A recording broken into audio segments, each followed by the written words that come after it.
Shalom, selamat pagi. Bapak Ibu Saudara semua. Saudara semua ada jemaat berkat bagi bangsa. Dan saudara akan terus dipakai Tuhan untuk menjadi berkat bagi bukan hanya bangsa Indonesia tapi juga bangsa-bangsa. Saudara percaya itu? Tadi ada setidaknya 3 hal yang bisa membuat saya tertawa hari ini karena bersuka cita. Tadi lagunya mengajak kita untuk terus tertawa karena tentunya yang pertama adalah karena roh Tuhan hadir di dalam kehidupan kita. Itu yang pertama, saya bisa tertawa hari ini, sukacita karena roh Tuhan hadir di dalam hidup saya. Yang kedua adalah, tadi seperti sudah disampaikan oleh Pastor Diki, hari ini ada Tami istri saya yang menemani saya. Yang ketiga, yang membuat saya juga tertawa dan bersukacita dan juga takjub adalah nggak janjian, tapi sepertinya dress code saya cocok dengan tim praise and worship. Tadi saya sudah hampir lupa bahwa peran saya hari ini adalah untuk menyampaikan firman Tuhan dan berkhotbah kepada saudara. Saya sudah hampir lari ke sini untuk nyanyi sama-sama tim praise and worship, tapi istri saya tadi mengingatkan jangan. Kalau kamu nyanyi, enggak jelek-jelek amat sih. Tapi kemungkinan yang mati belum tentu hidup, yang hidup bisa mati. Jadi saya akan kembali kepada perlahan fungsi dan tanggung jawab saya hari ini untuk bisa membagikan sermon kepada saudara semua yang tentunya didasarkan pada firman Tuhan. Dan saya sekali lagi mengucapkan terima kasih kepada Pastor Diki, Ibu Regina, dan juga tentunya tim kepemimpinan di JB3 karena memberikan kesempatan bagi saya untuk bisa berbagi kepada saudara semua. Dan ini adalah sebuah weekend yang sangat luar biasa buat saya karena kemarin bersama-sama dengan tim kepemimpinan di ekosistem JB3 atau JB3 kita bersama-sama menyaksikan bagaimana Tuhan akan melakukan sebuah perkara yang besar di dalam kehidupan kepemimpinan di ekosistem JB3 ini. Dan tentunya bersukacita karena ada banyak pemimpin yang bersedia untuk memuridkan bukan hanya bangsa Indonesia tapi juga bangsa-bangsa. Dan hari ini judul khotbah yang ingin saya sampaikan kepada saudara semua adalah Grow Up in All Things. Grow up in all things. Bertumbuh di dalam segala hal. Tapi saya lupa, ada hal keempat yang membuat saya juga bersukacita karena ternyata ada, tadi disampaikan ada teman-teman misionaris dari Korea Selatan yang hadir hari ini ya bersama-sama dengan kita. Annyeonghaseyo. I just finished Taxi Driver Season 3. It's a very good movie. Nah, film yang bagus banget. Lee Ji-hoon, Taxi Driver season yang ketiga. Kalau istri saya baru menyelesaikan, apa judulnya? Can This Love Be Translated? Itu Go Yeon-jung ya. Yang tertawa berarti kita ada di dalam sebuah frekuensi yang sama. Nah, bicara soal bertumbuh dalam segala hal, kita perlu melihat sebuah fenomena tentang shifting atau pergeseran mindset, pergeseran cara pandang yang terjadi di generasi hari ini. Saya tidak berkata bahwa semua generasi hari ini memiliki cara pandang demikian, tetapi berdasarkan beberapa penelitian yang dilakukan oleh beberapa sumber penelitian yang terpercaya, ditemukan bahwa ada fenomena pandangan yang shifting atau yang bergeser, dan salah satu contohnya adalah pandangan tentang pernikahan. Hari ini memang topiknya bukan tentang spesifik tentang pernikahan, tetapi saya ingin memberikan contoh kepada saudara semua tentang pergeseran pandangan di dalam konteks pernikahan. Yang pertama ada sebuah pergeseran pandangan bahwa tadinya pernikahan dilihat sebagai sebuah institutional things atau sesuatu yang institusional, kemudian bergeser menjadi sesuatu yang companionate. Apa maksudnya? Tadinya atau generasi sebelumnya melihat bahwa pernikahan adalah sebuah keharusan. Keterikatan di dalam pernikahan adalah sebuah keharusan. Tetapi ada beberapa pandangan dari generasi saat ini yang melihat keterikatan di dalam pernikahan bukanlah sebuah keharusan. Nah, itu juga yang menyebabkan kemudian adanya pandangan tentang cohabitation atau tinggal bersama sebelum menikah sebagai sebuah fase uji coba atau prototype. Tinggal bersama sebelum menikah dijadikan sebagai dasar pandangan atau alasan untuk ya icip-icip dulu, coba-coba dulu. Nanti kalau cocok lanjut ke pernikahan, kalau tidak ya sudah cukup sampai di sini dan tinggal bersama saja. Dan yang ketiga ditemukan adanya konsep beta marriage.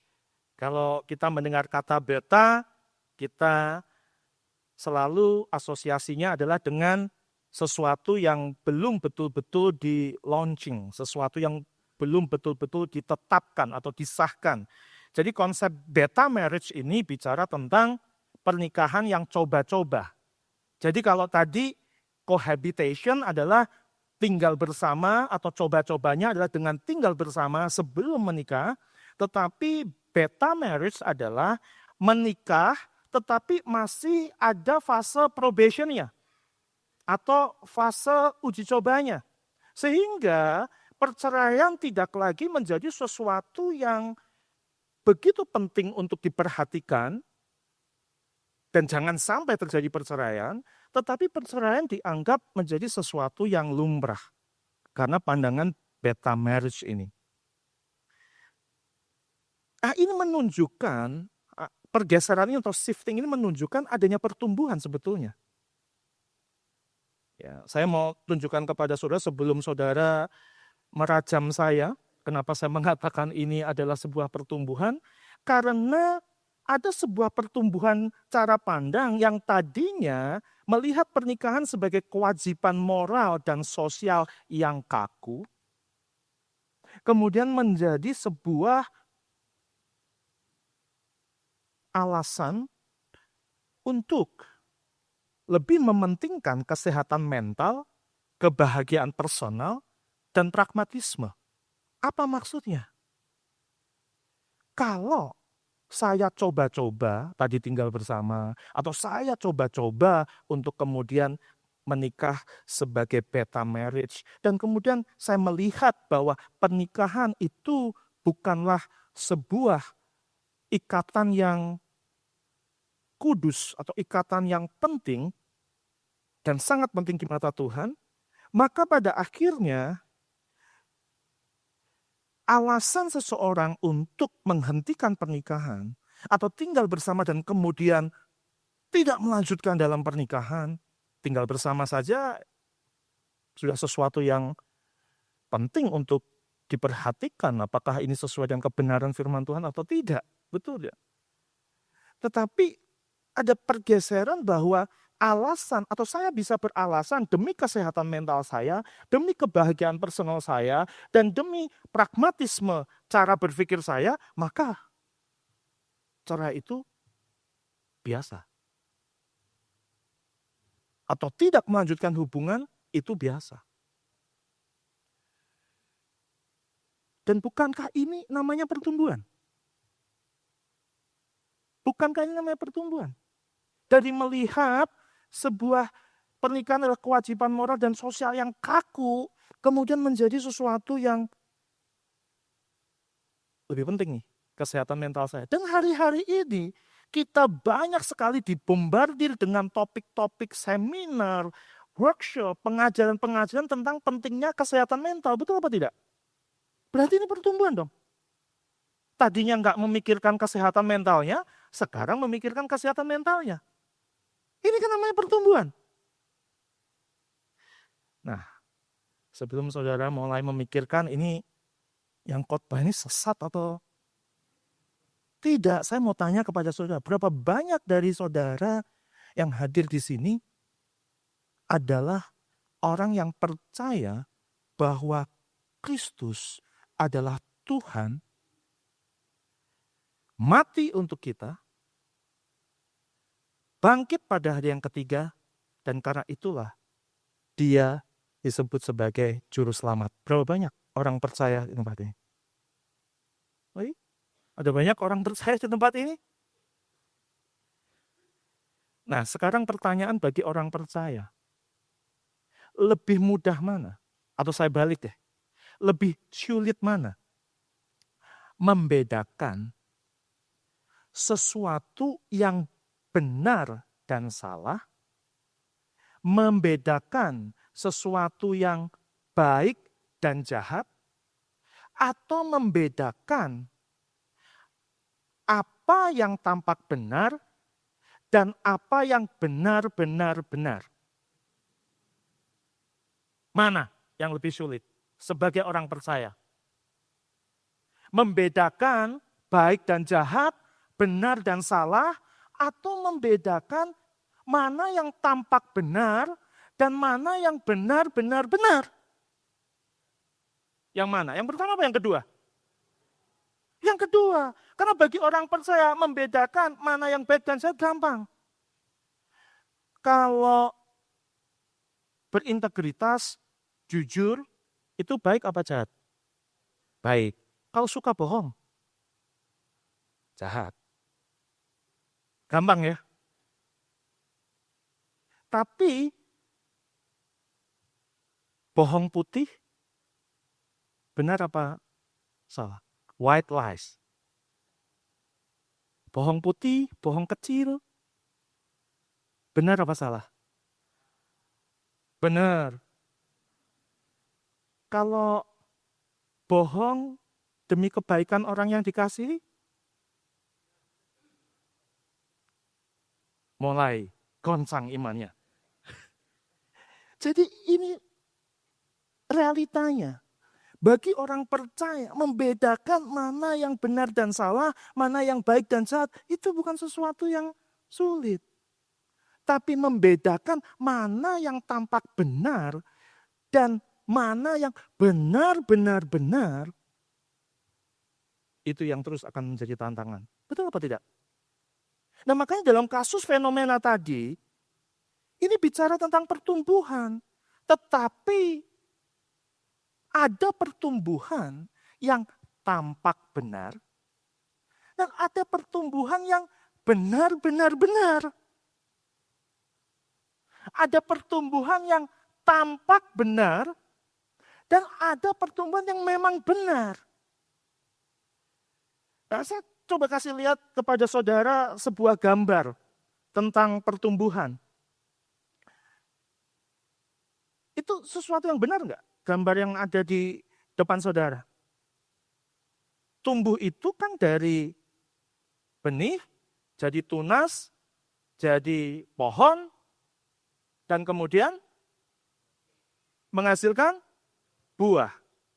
Betulkah? Itu pertumbuhan kan? Yang kedua, gambar yang kedua. Di dalam pertumbuhan sebagai manusia, kan nggak ada kan yang lahir langsung bisa lari dan langsung bisa makan sendiri? Nggak ada. Nggak ada kan? Berarti gambar ini benar dong. Dikandung, lahir, jadi bayi, tumbuh jadi anak, jadi remaja, lalu jadi orang dewasa. Dan kemudian kalau menikah, nanti dikaruniai anak, melahirkan anak. Betul nggak? Betul. Tapi ada satu masalah yang perlu kita perhatikan di dalam melihat fase pertumbuhan atau gambar pertumbuhan yang tampak benar tadi, baik di gambar yang pertama maupun gambar yang kedua. Sebetulnya apa masalahnya?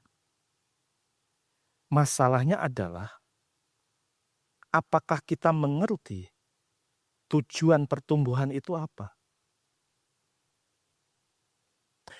Tadi pohon tadi apakah mengerti tujuan dia menghasilkan buah itu apa? Anak-anak yang tumbuh jadi dewasa tadi, apakah dia mengerti tujuan dia tumbuh menjadi orang dewasa itu apa? Jadi ada sebuah persoalan di dalam melihat pertumbuhan yang tampak benar. Termasuk pertumbuhan di dalam mindset atau cara berpikir. Yang pertama adalah apa tujuan pertumbuhan itu. Banyak orang bertumbuh atau bisa bertumbuh, tetapi belum tentu mengerti tujuan pertumbuhannya apa. Yang kedua, kemana arah pertumbuhannya? Atau siapa yang menjadi model atau acuan pertumbuhan? Kalau seorang anak mau bertumbuh menjadi dewasa, siapa yang kemudian menjadi model atau acuan pertumbuhannya dia? Karena kalau dia tidak mengerti tujuan pertumbuhannya dan dia tidak mengerti siapa role model atau arah dari pertumbuhannya, tidak heran ada beberapa orang yang umurnya dan penampilannya dewasa, tetapi sebetulnya merefleksikan anak-anak yang terjebak di dalam tubuh orang dewasa. Alias orang dewasa yang kekanak-kanakan. Iya Pak ya? Kalau di JP3 nggak ada.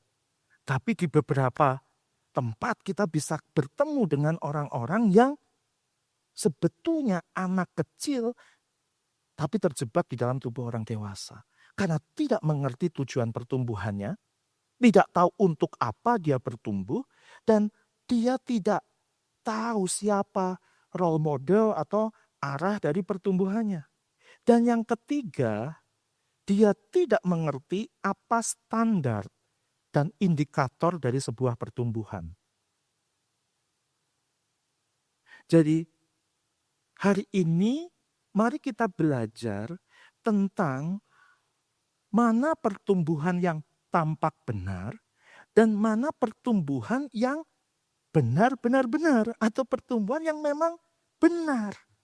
Karena untuk membedakan hal tersebut, kita setidaknya perlu memahami ketiga hal ini, yaitu apa tujuan pertumbuhan, yang kedua adalah kemana arah atau siapa yang menjadi model dari pertumbuhan itu, dan yang ketiga, apa standar dan indikator dari sebuah pertumbuhan yang benar. Sudah siap belajar? Apakah ini sesuatu yang saudara melihat penting bagi hidup saudara? Karena mudah untuk bertumbuh, sekali lagi. Bagi orang percaya, mudah untuk bertumbuh. Tetapi untuk bertumbuh ke arah yang benar-benar itu akan terus menjadi tantangan di dalam kehidupan kita. Kenapa? Karena ada fenomena-fenomena yang tanpa sadar bisa mengarahkan kita kepada pertumbuhan, terlihat bertumbuh, tetapi belum tentu benar. Mari kita pelajari Efesus 4 ayat 11 sampai 16. Efesus 4 ayat 11 sampai 16. Ini ayat-ayat yang menggambarkan bagaimana anggota tubuh Kristus atau jemaat menjalankan kehidupan pertumbuhannya. Ayat 11. Dan ialah yang memberikan baik rasul-rasul maupun nabi-nabi, baik pemberita-pemberita Injil maupun gembala-gembala dan pengajar-pengajar. Dan ialah tentunya adalah Kristus. Dan ialah Kristus yang memberikan para pengajar, gembala, rasul yang biasanya disebut sebagai 5 jawatan. 5 jawatan itu artinya 5 fungsi, 5 tanggung jawab. Tapi seringkali kepleset menjadi 5 jabatan. Karena ini bukan 5 jabatan, ini bicara tentang 5 jawatan, fungsi atau tanggung jawab. Jadi mana yang posisinya lebih tinggi? Mana yang lebih hebat? Rasul, nabi, pendeta Injil, gembala, atau pengajar? Ya tidak ada. Tapi begitu menjadi jabatan, lalu kemudian ada yang lebih tinggi daripada yang lainnya. Karena ini tidak bicara tentang jabatan, ini bicara tentang jawatan, fungsi. Dan kelimanya itu, kalau boleh, saya rangkum menjadi satu frasa yang disebut pemimpin rohani. Setuju nggak? Karena apapun peran fungsi jawatan yang dilakukan oleh orang-orang yang diberikan oleh Kristus sendiri ini adalah sebagai pemimpin rohani. Ya. Makanya kemudian di ayat berikutnya dikatakan untuk memperlengkapi orang-orang kudus bagi pekerjaan pelayanan, bagi pembangunan tubuh Kristus. Yesus memberikan para pemimpin rohani untuk memperlengkapi orang-orang kudus, orang-orang percaya. Itu tujuannya. Bagi pekerjaan pelayanan, bagi pembangunan tubuh Kristus. Artinya apa? Indikator orang percaya yang bertumbuh dalam kepemimpinan para pemimpin rohani ini adalah bukan cuma datang tiap minggu ibadah, tapi mulai bergerak memberikan dirinya untuk melayani.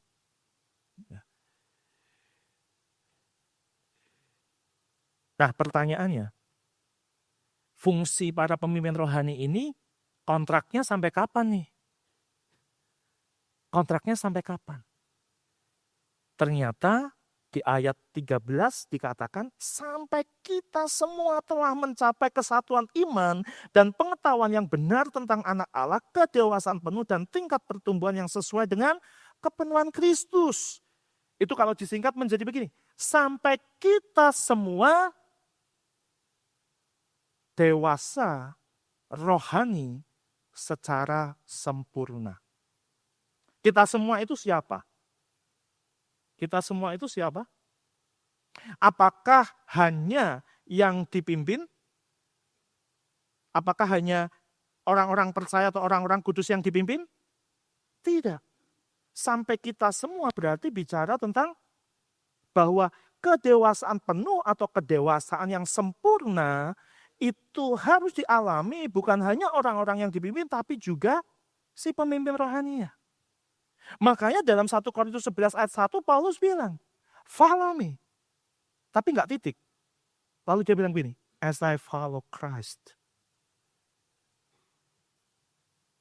Apa yang terjadi ketika seorang pemimpin rohani bilang begini, teladani saya. Apa yang terjadi? Maka sama artinya dia berkata demikian, tujuan pertumbuhanmu, arah pertumbuhanmu, model dari pertumbuhanmu, indikator keberhasilan pertumbuhanmu, standar pertumbuhanmu adalah saya.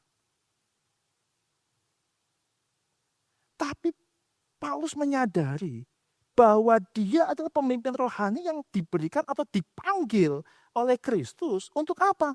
Untuk meneladankan. Meneladankan itu berasal dari kata teladan, ya. Teladan itu contoh, model, ya. Karena ada beberapa orang yang menginterpretasikan teladan itu telat makan edan gitu. Saya berharap semua sudah sarapan pagi supaya nggak telat makan edan. Dia sedang mencontohkan yang kamu teladani itu bukan sayanya. Tapi teladanilah bagaimana aku konsisten untuk follow Christ. Untuk mengikuti Kristus. Nah, itulah yang menyebabkan model dari pertumbuhan orang-orang percaya seharusnya bukan pemimpin rohaninya. Tapi model pertumbuhan atau acuan pertumbuhan dari orang percaya adalah Kristus. Pemimpin rohani tugasnya meneladankan, mencontohkan bagaimana kehidupan yang konsisten mengikut Kristus. Jadi Paulus, kalau saya parafrase sendiri, sama halnya dia bilang begini, berhentilah mengikuti aku kalau kamu lihat aku berhenti mengikuti Kristus.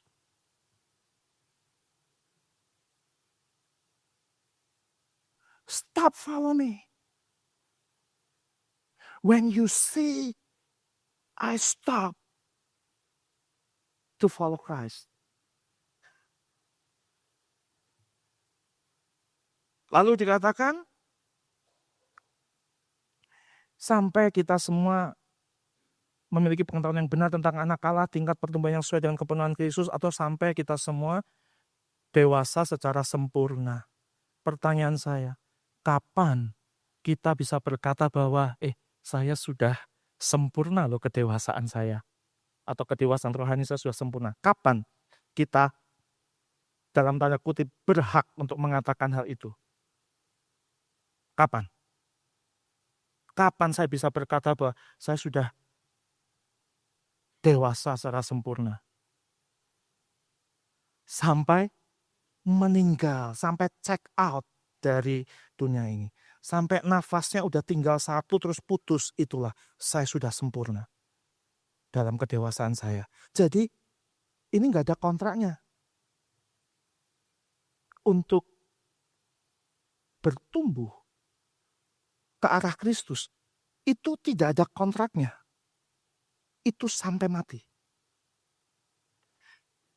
Sampai kita semua menjadi dewasa secara sempurna. Nah, apa tanda kedewasaan itu?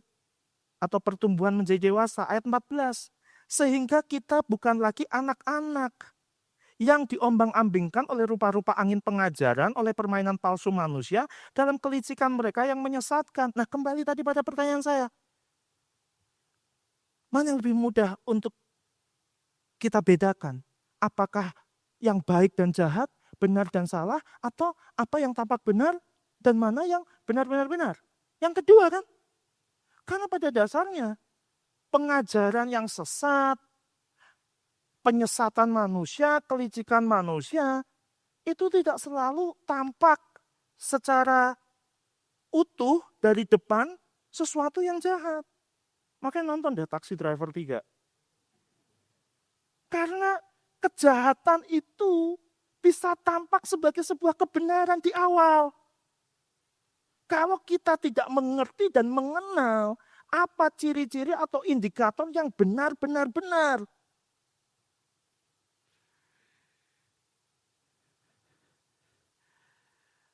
Nah, itu yang disebut sebagai anak-anak. Anak-anak itu adalah orang-orang percaya yang masih mudah diombang-ambingkan oleh angin pengajaran. Apalagi dengan banyaknya digital platform. Saya tidak berkata bahwa jangan lihat khotbah atau dengerin khotbah 1 menitan di tit gitu ya. Ada satu platform saya nggak boleh sebut. Tetapi pertanyaannya, apakah setelah mendengarkan khotbah 1 menitan atau khotbah-khotbah yang instan itu, saudara kemudian cek sendiri, pelajari sendiri apa kata firman Tuhan? Sudah bisa mengerti maksud saya? Setelah saudara dengarkan khotbah saya hari ini, jangan telan mentah-mentah. Setelah dari sini, cek sendiri ayat-ayatnya. Supaya saudara betul-betul mendapatkan pertumbuhan yang benar seperti yang Kristus mau. Jadi jangan sekedar percaya dengan iman saya, tapi bertumbuhlah dalam imanmu sendiri dengan pengenalanmu terhadap Kristus. Karena fungsi saya dan setiap pemimpin rohani adalah meneladankan bagaimana cara saya mengikuti Kristus atau konsisten saya dalam mengikuti Kristus. Tetapi bukan saya dan khotbah saya yang menjadi model pertumbuhan saudara. Ini adalah sarana, alat, instrumen yang diberikan Tuhan untuk menuntun orang percaya bertumbuh di dalam kebenaran yang benar-benar benar. Nah, bedanya apa? Orang dewasa yang bertumbuh benar. Ayat 15. Tetapi dengan teguh berpegang kepada kebenaran, di dalam kasih kita bertumbuh di dalam segala hal ke arah Dia, Kristus yang adalah kepala, daripadanya lah seluruh tubuh yang rapi tersusun dan diikat menjadi satu oleh pelayanan semua bagiannya sesuai dengan kadar pekerjaan tiap-tiap anggota, menerima pertumbuhannya dan membangun dirinya dalam kasih. Jadi poin-poin apa yang bisa dipelajari dari Efesus 4 ayat 11 sampai 15 ini? Yang pertama, Kristus berinisiatif memberikan atau memanggil para pemimpin rohani. Jadi kalau ada di antara saudara yang, saya ini bagaimanapun adalah pemimpin rohani, tapi saya sebenarnya nggak pengen jadi pemimpin rohani. Soalnya dan saya nggak berhak untuk itu. Kenapa? Karena inisiatifnya itu, panggilannya dari siapa? Kristus sendiri. Bukan inisiatifnya kita. Makanya aneh kalau ada orang gini, ayo, lihat saya sebagai pemimpin rohani, ayo dong, lihat saya, kamu mesti ikut saya pemimpin rohani, kok minta-minta. Inisiatif untuk memanggil pemimpin rohani dan memberikan status tanggung jawab pemimpin rohani itu adalah dari Kristus sendiri. Nah yang kedua, ini ada tujuannya, bukan Kristus iseng memberikan pemimpin rohani. Karena para pemimpin rohani ditujukan untuk memperlengkapi orang-orang percaya, jemaat atau murid. Sampai kapan? Sampai baik para pemimpin dan jemaat atau murid yang dipimpinnya menjadi dewasa. Kapan dewasa sempurnanya? Sampai check out dari dunia ini.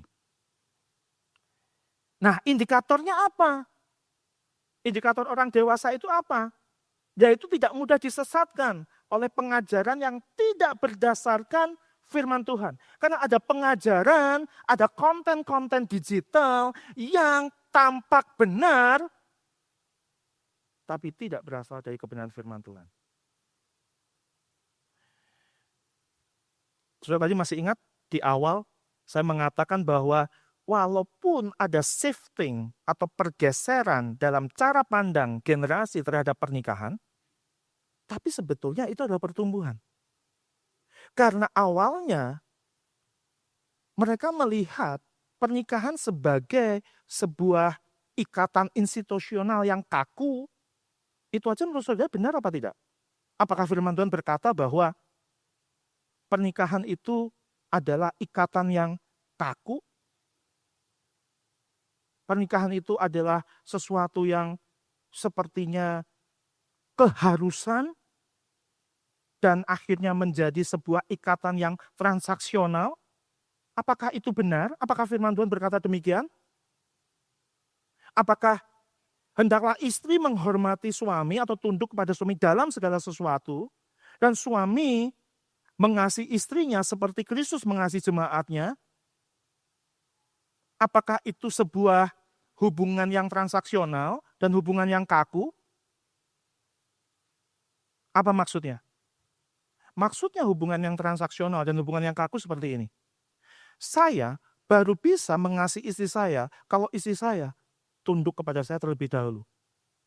Istrinya nggak mau kalah. Saya baru bisa tunduk kepada suami saya kalau suami saya sudah mengasihi saya terlebih dahulu. Nah ini namanya debat kusir. Nggak akan pernah selesai. Karena titik awal atau cara pandang dari dunia tadi di dalam melihat pernikahan pun sudah salah. Karena bukan pernikahan seperti itu yang diajarkan di Alkitab. Pernikahan bukan sebuah ikatan transaksional yang kemudian menjadi sebuah sebab akibat.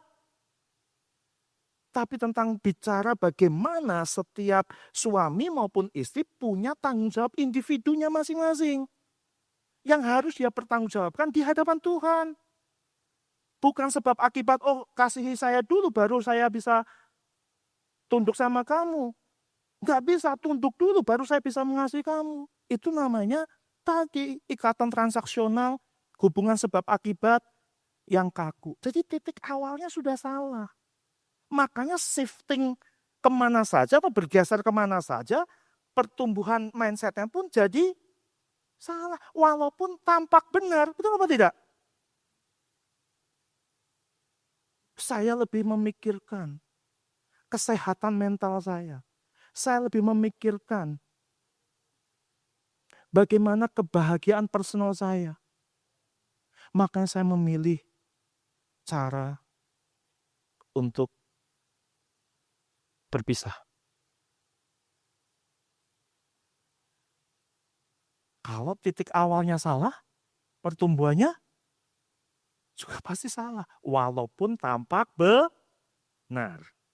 Saya bisa belajar sesuatu, saudara?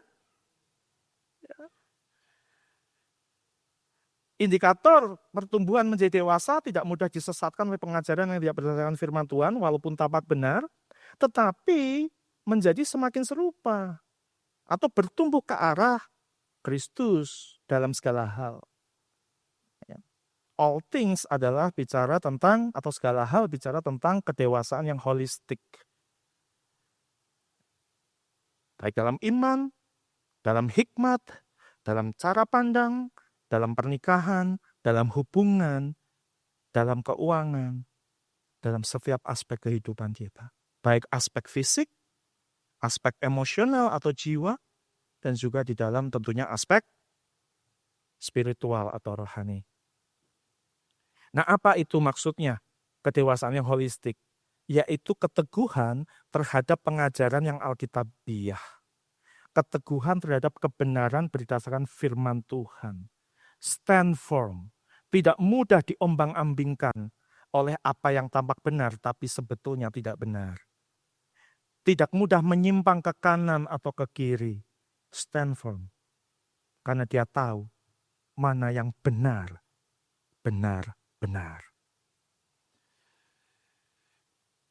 Dan karakteristik jemaat atau murid yang dewasa seperti kedewasaan yang holistik tadi adalah dia melangkah kepada fase tidak hanya puas menjadi jemaat hari Minggu saja, tetapi mulai berpartisipasi untuk melayani bersama-sama atau berkolaborasi dengan orang-orang percaya yang lain, dengan murid-murid yang lain, dengan anggota tubuh Kristus yang lain, sesuai dengan kekuatan karunia yang Tuhan berikan, berkolaborasi untuk melayani. Nah, dasarnya apa? Kenapa Kristus mau saya bertumbuh dengan cara demikian? Kenapa Kristus mau saya tidak hanya menjadi jemaat partisipan saja atau cuma jadi churchgoer saja?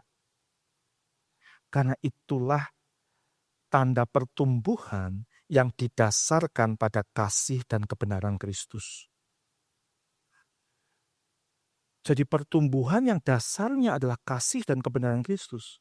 Sudah pasti ada fase saya hari ini orang percaya yang churchgoer, yang datang ke gereja sebagai seorang partisipan.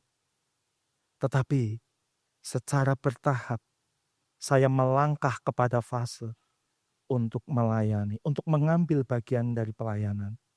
Dan untuk mempersiapkan saya ke arah sana. Itulah kenapa saya perlu menundukkan diri saya untuk dimuridkan oleh pemimpin rohani yang ada di gereja lokal ini. Aku sudah bisa melihat benang merahnya satu sama lain.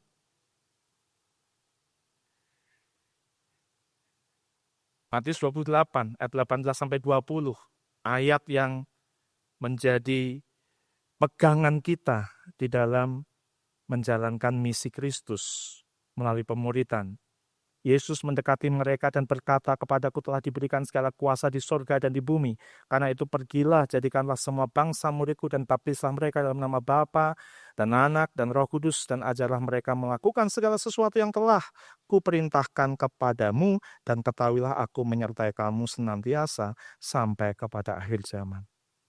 Bapak Saudara, bahwa Yesus tidak hanya memberikan pemimpin rohani dan tidak hanya menghendaki kita bertumbuh ke arah Dia, tetapi Dia juga menjanjikan bahwa di dalam fase pertumbuhan kita, Dia juga yang akan menyertai kita sampai kepada akhir zaman.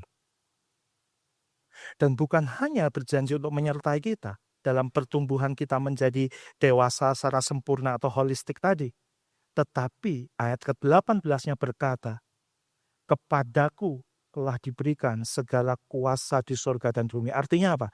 Maka pergilah, muridkan bangsa-bangsa dimanapun kau berada. Dengan cara apa? Dengan cara baptis mereka dalam nama Bapa, Anak, dan Roh Kudus. Artinya apa? Perkenalkan mereka kepada siapa Tuhan yang kita sembah. Dan ajar mereka kebenaran firman-Nya, sehingga mereka bisa bertumbuh dari anak-anak yang mudah diombang-ambingkan oleh angin pengajaran dan penyesatan manusia. Mereka bertumbuh menjadi orang dewasa yang stand firm, yang teguh dengan kebenaran firman Tuhan. Jadi, kalau kemudian kita merasa bahwa, aduh nanti deh melayani, atau nanti deh memuridkan, kalau nanti musim kehidupan saya sudah baik menurut saya, kalau saya sudah bisa tertawa versinya saya, kalau saya sudah bisa bersukacita sesuai dengan hati saya, kalau saya sudah mengalami kebahagiaan personal, apakah itu sesuatu yang benar-benar benar atau sesuatu yang tampak benar tapi sebetulnya tidak benar? Karena sekali lagi, yang menginisiasi pelayanan dalam konteks ini melalui memuridkan itu adalah Kristus sendiri. Dan bahkan Dia tidak hanya berjanji untuk menyertai kita dalam proses itu, tetapi Dia juga berjanji, kamu tidak perlu gunakan kuasamu sendiri, kamu tidak perlu gunakan kekuatanmu sendiri, kamu tidak perlu gunakan kemampuanmu sendiri, kamu tidak perlu gunakan alasan-alasanmu sendiri, karena kamu diperlengkapi dengan kuasaku untuk melakukan itu semua. Jadi ibaratnya begini, tinggal jalan aja kok susah gitu loh. Bisa mengerti maksud saya? Karena kuasanya juga bukan kuasa kita sendiri. Powernya bukan power kita sendiri. Ability-nya bukan ability kita sendiri. Tapi itu semua dari Kristus, karena Dia menginisiasi. Dan kita tinggal jalan aja. Oh, saya takut nanti kalau nggak bisa. Hey, aku bukannya berjanji untuk memberikan kuasa atau menggunakan kuasaku itu. Tetapi aku juga berjanji menyertaimu sampai akhir zaman. Jadi saudara, amanat agung itu bukan hanya sebuah konsep yang klise. Amanat agung yang dijalankan oleh orang percaya, itulah yang namanya orang dewasa yang bisa membedakan mana yang tampak benar dan mana yang benar-benar benar. Amanat agung adalah tujuan atau misi Kristus, bukan misi kita sendiri. Nah kita, jemaat atau gereja lokal adalah strategi atau sarana yang dipakai untuk menjalankan misi Kristus itu. Makanya kita seringkali berkata bahwa, aku ini adalah alat untuk melayani engkau. Aku ini instrumen untuk membawa misimu ke dunia ini, menjalankan misi Kristus di dunia ini. Makanya alat, instrumen, cara pandangnya harus tetap alat. Kalau alat, terus kemudian cara pandangnya bergeser menjadi pemilik, itu yang jadi masalah. Kenapa banyak gereja jadi pecah? Gereja lokal adalah alat, pemimpin rohani adalah alat, saudara yang dimuridkan adalah alat, instrumen untuk menjalankan misi Kristus. Misi Kristus itu bukan sekedar slogan yang klise, itu adalah apa yang menjadi impian hati dan kehendak Tuhan. Dan dengan kuasanya, disertai oleh Dia sendiri, kita berjalan, bertumbuh menjadi orang-orang yang dewasa ke arah Dia. Karena itu jemaat yang bertumbuh semakin serupa Kristus adalah orang-orang percaya yang dimuridkan untuk memuridkan. Nah, saya mau memberikan PR kepada saudara semua, supaya saudara tidak hanya menelan apa yang saya sampaikan sebagai informasi, karena saudara perlu selidiki setelah ini. Aplikasi fase pertumbuhan semakin serupa dengan Kristus itu seperti apa sih fasenya? Dalam Kisah Para Rasul 2 ayat 41-47, dijelaskan setidaknya ada 4 fase. Tentunya kita semua dulu adalah non-believers. Kemudian by grace of God, maka kita dipanggil, dilayakkan, dibenarkan menjadi believers, menjadi percaya. Jadi fase pertumbuhan pertama dari orang percaya adalah believers, menjadi orang percaya. Tapi bukan untuk sekedar jadi orang percaya untuk selama-lamanya saja. Tapi kemudian bertumbuh menjadi orang percaya yang learner, orang percaya yang menjadi pembelajar. Tapi belajar nggak pernah praktek. Ya itu namanya cuma jadi informasi, jadi pengetahuan. Kemudian bertumbuh lagi, jadi dari orang percaya yang pembelajar, menjadi orang percaya pembelajar yang melakukan apa yang diajarkan. Menjadi believer, learner yang doer. Tapi Tuhan tidak menghendaki kita hanya menjadi pelaku. Karena waktu saudara setiap hari Minggu datang ke gereja, saudara menjadi orang yang berintegritas, tidak suka bohong, itu namanya saudara adalah pelaku firman, betul apa tidak? Tapi itu bukan endingnya.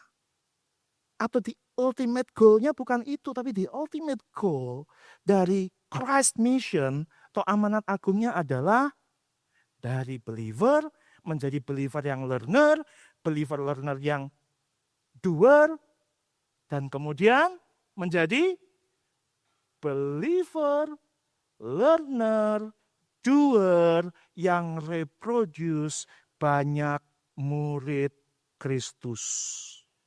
Itu yang disebut dengan reproducer. Nah, saudara silakan pelajari apa ciri-ciri dari keempat fase pertumbuhan itu. Baca Kisah Rasul 2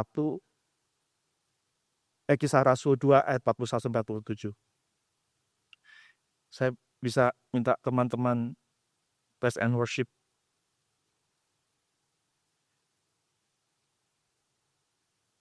maju ke depan. Nah, mari kita simpulkan.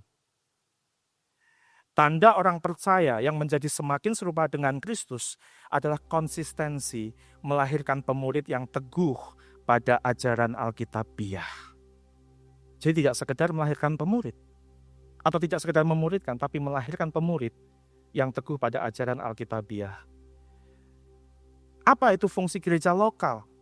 Gereja lokal adalah strategi atau sarana yang Tuhan sediakan untuk melahirkan pemurid secara kolaboratif atau bersama-sama. Dan itulah makna bertumbuh bersama, growing together, menjadi dewasa semakin serupa dengan Kristus. Karena pemuridan adalah misi atau amanat agung Kristus. Dia yang pegang kuasa, dia yang menginisiasi, dan dia juga yang menyertai kita untuk menjadi orang percaya yang terus melahirkan pemurid. Itulah yang namanya semakin serupa dengan Kristus, bertumbuh ke arah Dia. Sehingga tidak perlu lagi ada orang-orang percaya yang hidup dalam kegalauan. Ya, kegalauan itu apa? Asalnya dari galau. Galau itu G-A-L-A-U, gelisah antara lanjut atau udahan. Tapi menjadi orang-orang percaya yang stand firm, saya bisa membedakan mana yang tampak benar dan mana yang benar-benar. Tuhan Yesus memberkati. Mari kita berdoa. Bapa, kami sungguh bersyukur kalau hari ini kami bisa belajar kebenaran dari firman-Mu Bapa. Percaya bahwa pada saat kami hadir dan mendengarkan firman Tuhan ini dan kebenaran yang disampaikan, kami datang bukan dengan mental hanya untuk menerima kebenaran itu sebagai informasi. Tapi kami datang dengan menyambut dan mengakui bahwa firman-Mu adalah firman Allah yang hidup, yang sanggup mengubahkan kehidupan kami, yang sanggup menolong kami dengan penyertaan, dengan kuasa-Mu yang sempurna itu, untuk terus berjalan di dalam fase kedewasaan, dimuridkan, memuridkan, dan melahirkan banyak pemurid sebagai tanda kehidupan yang bertumbuh dalam segala hal ke arah Kristus yang adalah kepala. Dalam nama Tuhan Yesus, mari semua yang percaya bersama-sama berkata, amin. Thank you for listening. Tuhan Yesus memberkati.